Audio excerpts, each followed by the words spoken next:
Hello mga kananays! For this vlog, may imbag na aldaw tayo amin kakabsat. So, itong araw na ito mga kakabsat is pupunta tayo ng Neko. Dahil nga po Judith na po sa 10 yung bill namin sa kuryente. So, tara samahan niyo po kami pumunta ng bayan para magbayad ng bill. At bago nga po tayo pumunta ng bayan mga kananays, ay kumain muna tayo ng ating pananghalian. At kung mapapansin niyo mga kananay, sa sahig po kaming nakaupo na kumakain dahil nga po nasira ang aming upuan. So, ayan.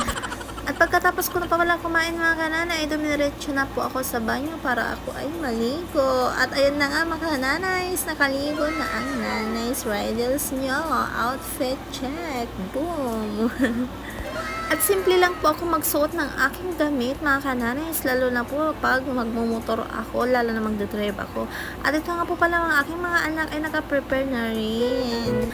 At ito nga ang aking panganay mga kananays, natatawa talaga ako dahil nga nagpapakyut siya sa harapan ng aming salamin doon sa labas, ang aming bintana. At ayun na nga mga kananays, dalaga na talaga. Tawang-tawa pala ako dyan mga kananays. Tawang-tawa ako sa itsura niya at nagpapakyut, nagpapanguso, ganon. At ayun na nga mga kananays, aalis na tayo. Let's go! Syempre, sabi ko nga sa inyo mga kananays, magmumotor tayo. At ayun na nga yung anak ko, yakap-yakap ako.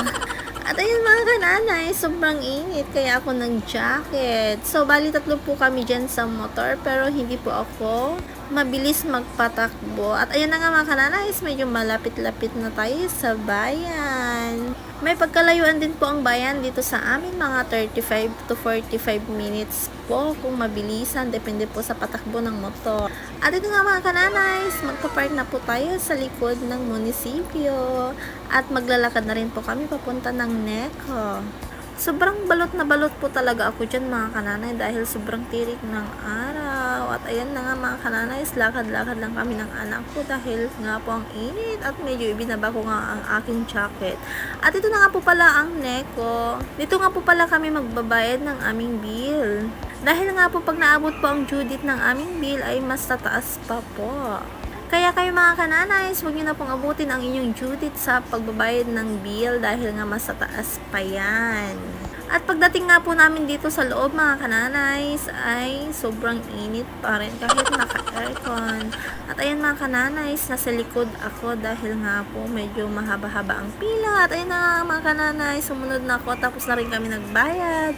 Then after po namin nagbayad mga kananays, dumiretso po kami ng 7-Eleven. Dahil nga po mga kananays, hapon na po dyan, alas 3 na po ng hapon. At bumili po kami ng snacks na babaunin namin pupunta ng park.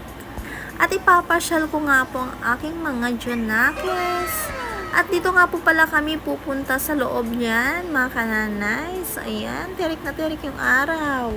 At nandito na nga kami mga kananays at naglalaro na rin ang aking mga anak at naglakad-lakad na po ako.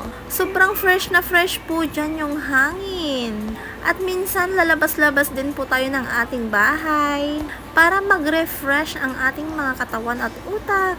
Sobrang ganda nga po talaga dito sa park na ito mga kananay. So ayan, behind the scene, nagpapapicture ako sa mga anak ko, diba? Sabi ko sa mga anak ko, picturean nila ako para may mga memories kami dito na nagpunta kami dito sa park ng Muñoz. Madala nga lang po kaming pumunta dito sa park na to mga kananays. Dahil nga po minsan nawawalan po ako ng oras sa paglalakwatsera. Pero sa totoong buhay ko po mga kananays, hindi po talaga ako palabas ng aming bahay. Simula po ako ay nagdalaga at nakapag-asawa at nagkaroon ng anak. At hapon na nga po dyan mga kananays, ay uwi na kami at didiretso pa po kami dito sa Wagwag. At bibili nga po kami ng aming ulam dahil nga po mag-aalas 6 na po dyan ng gabi. O diba mag-aalas 6 na ng gabi pero ang liwa-liwanag pa rin. At patuloy nga po rin po kaming maglalakad ng aking mga anak at tumitingin-tingin po kami kung ano po ang aming bibilhin. Dahil nga po ang dami pong pagpipilian. May mga pritong manok, may mga biryani, ganon. So, hindi po namin alam kung ano yung bibilhin namin mga kananays. At dahil nga po 6:00 na diyan mga kananay sa oras na ito, so ayan, gumagabi na pero hindi pa rin kami nakapili ng aming bibilhin na ulam. At dumadami na nga din po ang mga tao. At nung may nakita nga po kaming nagba-barbecue mga kananay, hindi po namin na-expected na ganito po ang aking makikita. Ang daming langaw. So, nadiri po ako mga kananays dahil ang lalaki yung mga langaw. So, ito po yung binili namin na aming merienda. At ang ulam po namin ay chicken. Yun na lamang po ang aming ulam. Thank you for watching mga kananays. God bless!